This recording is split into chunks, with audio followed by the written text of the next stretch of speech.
Un nuevo siglo, un nuevo horizonte, un nuevo relato que, si se enuncia, se hace historia activa. Muy buenas tardes, iniciamos otra edición de Historia Activa y como todos los días hábiles y feriados les decimos, clave la sintonía en el 960 en nuestra amplitud modulada. Historia Activa, un programa hecho por historiadores para usted. Producción general, Rosa Grintal, historiador asociado, Alejandro Cruz, investigación bibliográfica, Clara María Vargas, y quien les habla en la dirección general, José Luis Yorlando. Los invitamos a escuchar este programa de historia dedicado a usted.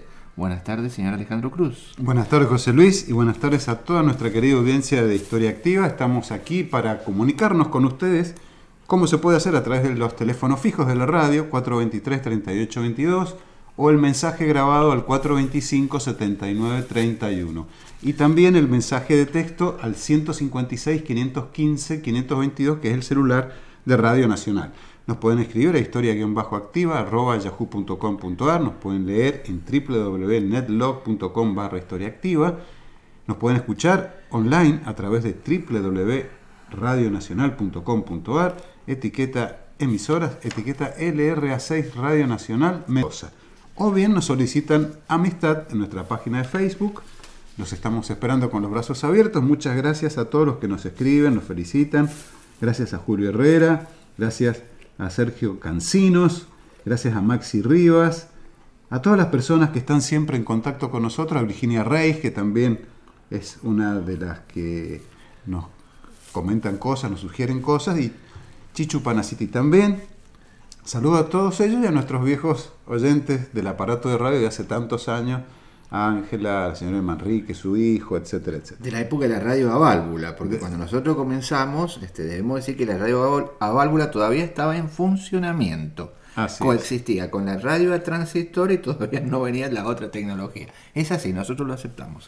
Bueno. Así que, bueno, el tema de fondo de hoy, el tema sustancial, es darle un cierre a lo que hemos venido tratando de la semana pasada, que es la postura argentina entre el neutralismo y el rupturismo dentro de este contexto de la Segunda Guerra Mundial y su incidencia en los gabinetes presidenciales. Nunca nos vamos a imaginar, como hemos seguido acá la tesis de Carlos Escudé, tesis que por demás fue muy señera, reiteramos para aquel que se esté sumando ahora, escrita en 1983, defendida en 1983 y en 1987 publicada por una editorial acá en la Argentina, trayendo elementos muy nuevos, que era esto que estamos hablando, la incidencia del Departamento de Estado en los ministros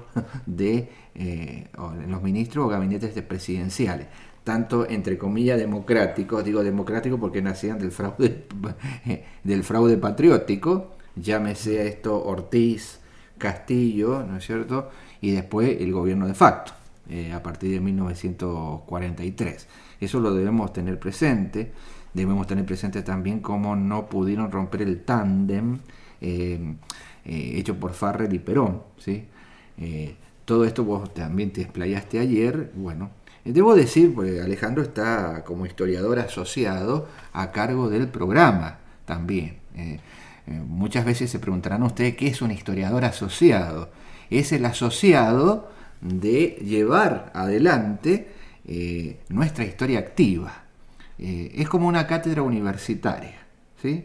Nosotros lo hemos dicho muchas veces, donde alcanza a dar el profesor titular 3/4 partes del programa y el otro restante lo sigue dando el profesor asociado, el adjunto, etcétera. Somos un equipo radial formado con una concepción de una cátedra universitaria. Por eso, en este caso es el asociado. Yo lo aclaro porque muchas veces me lo han preguntado. Acá no repartimos cargos, sino son funciones y roles que vamos en armonía funcional entre este pequeño, ¿no es cierto? Esta pequeña aclaración es muy válida dentro del tema que estamos tratando, porque trabajamos todos en equipo, ¿sí? Es un equipo que, si usted nos escucha, 2 personas, varones, pero respaldado por 2 personas mujeres. Por eso decimos que nosotros siempre cumplimos con la ley del cupo femenino, ¿no? Estamos Sí, 50-50. claro, exactamente. Así que Y más cumplimos. Y más cumplimos. Téngalo siempre muy, muy presente. Bueno, vos lo habías dicho ayer un poquito también, venís tratando esta incidencia en los ministros. Si el ministro era ariadófilo, trataban de acercarlo un poco más. Si el ministro era germanófilo, perdióse, digamos. Y nosotros nunca nos vamos a imaginar la figura de... Es decir, cuesta imaginarse la figura de un Cordell Hull, secretario del Departamento de Estado, ¿sí? Equivalente a un primer ministro, dentro de la estructura democrática estadounidense, metiéndose en las cosas muy puntuales argentinas en el contexto de la guerra. Por eso después nos mandan a Sprit Braden. ¿Sí? Claro. Este señor no cae en paracaídas. No.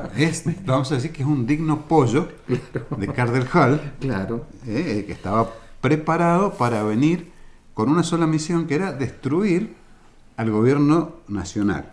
En ese momento, a cargo de Edelmiro Farrell y Juan Domingo Perón, y no le fue muy bien en esa intentona, siendo que casi logra su objetivo al hacer encarcelar a Perón en octubre del 45, pero en ese mismo octubre sucedió el día 17, y eso revirtió toda la situación para Braden, que después siguió haciendo sus negocios, pero lejos de la embajada argentina, ¿verdad? Vos recién mencionabas a los ministros, y hubo el primer ministro, el primer canciller que tuvo el gobierno militar del 4 de junio del 43 fue el almirante Storni. El almirante Storni, al igual que toda la fuerza que representaba, que era la Armada, era aliadófilo y por lo tanto era rupturista. Entonces, ¿qué se le ocurrió a Storni? Todo esto según Escudé, ¿verdad? Creo que se le ocurre a Storni mandarle una carta reservada de Cancillería a Cancillería, dirigida al señor Cordell Hull. No tuvo mejor idea el almirante Storni, y le explicaba en esa carta secreta, top secret, que la Argentina estaba dispuesta a romper relaciones con el eje y plegarse al bando aliado, por decirlo así, pero a cambio de que la ayuda económica y armamentista, sobre todo, fuera superior para la Argentina que Brasil, por una cuestión, le explicó Storni, de equilibrio geopolítico en el cono sur. ¿Y qué pasó? Cordell Hull no soportaba a ningún argentino, aliadófilo, proeje, lo que fuera, y con una táctica bastante desleal dio a conocer la carta privada de Storni, la hizo publicar en los principales diarios de Estados Unidos, Washington Post, Daily News, etcétera, etcétera, con lo cual dejó desairado al almirante Storni, lo que le costó la renuncia al cargo. ¿Qué pasó con esto? ¿Cuál es la principal consecuencia? El gobierno profundizó sus relaciones con el eje. Claro. Teniendo en cuenta semejante desaire, semejante rechazo, pese a los ruegos de Nelson Rockefeller, hijo, Nelson David Rockefeller, que era el adjunto de Cordell Hull, ya que estamos hablando de asociados y adjuntos, pese a los ruegos de que no lo hiciera porque él quería ganar a la Argentina para la causa aliada. Cordell Hull, como dijimos en otro programa, que tenía una psicopatía contra la Argentina, lo desechó. Así que mira vos si tenía o no influencia el Departamento de Estado en el sistema institucional argentino. Con lo cual se profundizó esta postura neutralista, teniendo en cuenta que había sido rechazado y humillado el canciller argentino en el Departamento de Estado estadounidense. Claro, estos estudios son muy importantes porque también uno de los aportes de Carlos Escudé es descubrir en Brasil una base aliada para obligarnos con bombardeos B-29. Sí, no sé si usted ha visto las películas de guerra y las documentales reales, cuando esos grandes aviones bombardeaban con bombas, valga la redundancia, de tipo incendiarias, la de fósforo, ¿no es cierto?, las ciudades alemanas, y el destrozo que hacían. Bueno, una base de estas estaba en el Río Grande do Sul, ¿sí? Con la idea de atacar Buenos Aires si no entraba, ¿no es cierto?, en las coordenadas norteamericanas o en las coordenadas de la guerra. Esto también es un aporte muy, muy interesante, ¿no? Que, bueno, esta tesis también fue presentada en una universidad estadounidense. ¿Sí? También hay ciertos sectores muy autocríticos allá también, es decir, debemos decirlo de modo intelectual, ¿no? Claro, hay un prejuicio estadounidense o yanqui, si se quiere, que es que sus funcionarios deben ser gente muy poco apegada a la popularidad, a la expresión pública de sus sentimientos, etcétera, porque si no, ellos enseguida lo catalogan como dictador sudamericano. Claro. ¿Sí? Entonces, yo creo que toda esa carga de prejuicios políticos, sociales, racistas, se concertaron en la figura de un solo hombre, que era Cardwell Hall. Máxime cuando surge en la Argentina una figura como la de Perón. Es decir, ellos vieron en él un nuevo Mussolini, un nuevo Führer, en la figura de este hombre que usaba uniforme militar porque era un oficial del ejército. O sea, claro, digámoslo así. Es así, no es como Mussolini, por ejemplo. Claro. Usaba uniformes por el gusto de usarlos. Todos sabemos, ¿no?, cómo era la personalidad de Mussolini, y la de Führer también. Claro. Era un cabo retirado del ejército alemán. Claro. Si hablamos de Perón, estamos hablando de un oficial superior del ejército, de la Armada de Infantería en este caso. Así que todo esto influyó para este distanciamiento, este disentimiento entre dos cancillerías que nunca lograron ponerse de acuerdo, y que la posguerra también nos pasó su factura. Claro, la posguerra nos pasó su factura en el Plan Marshall. El Plan Marshall, es decir, volvemos a insistir con esto, yo voy a bombardear, es decir, una vez que bombardeo y destruido media Europa, ahora le ayudo y le doy una inyección de capitales, ¿sí? Pero ustedes no entran en esta. De ahí la tercera posición de Perón, que es muy interesante tenerla presente ahí también. Y con respecto a las armas, debemos mencionar la ley de préstamo y arriendo. La ley de préstamo y arriendo es del año 39 de Estados Unidos, que le arrendaba las armas al Reino Unido, y a su vez había combinaciones económicas. Lo mismo hicieron con Brasil. Debemos decir algo a todos, que durante la guerra de Malvinas todavía el Reino Unido de Gran Bretaña le debía a Estados Unidos, por la ley de préstamo y arriendo, un monto considerable en aquel momento de libras esterlinas o de dólares, ¿sí? Esto para tenerlo bien presente. Bueno, ya estamos llegando al final de Historia Activa, ¿no? Así es. Pero debemos empezar un poquito nos quedan 2 minutos, a sintetizar, porque esto tiene sus repercusiones en la inmediata posguerra. Y en la inmediata posguerra, ¿qué nos está diciendo? Tenemos una economía, como dijo Perón en algún momento, pero esta es el Perón del exilio, el Perón de Madrid. ¿Sí? La economía estaba atresada, ¿sí?